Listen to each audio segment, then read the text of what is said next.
Welcome to our channel. Today we how to invest in PayPal Holdings step by step clearly. To invest in PayPal Holdings, start by researching the company. Understand its business model, market position, and recent financial performance. Visit a reliable financial news website for the latest updates on PayPal. Create a brokerage account if you don't already have one. Choose a brokerage that suits your investing needs. Look for platforms that offer low fees and user-friendly interfaces. Once your account is set up, deposit funds into it. Decide how much money you want to invest in PayPal. Take into account your overall investment strategy and risk tolerance. Search for PayPal Holdings using its ticker symbol, PayPal. Review its stock performance and the latest market trends.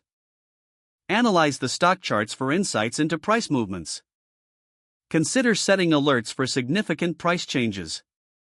Determine whether you want to buy shares outright or use fractional shares. Place a market order if you want to buy at the current price. Alternatively, you may choose a limit order to buy at a specific price. Confirm your order and check that it has been executed.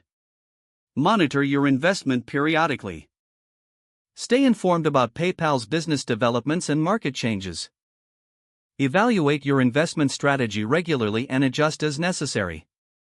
If the page does not load, refresh the browser or try again in a private or incognito window. Make sure you are using the correct email address, then retype it carefully to avoid small typos.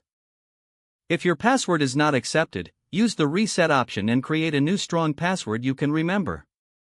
Check your spam folder for verification or security emails, then complete any requested confirmation steps. Enable two-factor authentication if available to improve account security and reduce unauthorized access risk. After signing in, review your profile details so your contact information and settings are accurate and current. If you see an error message, note it down and try again after restarting your device and internet connection. Log out when you finish, especially on shared devices, to keep your account and payment information secure. Don't forget to like this video and subscribe to our channel for more step-by-step tech guides.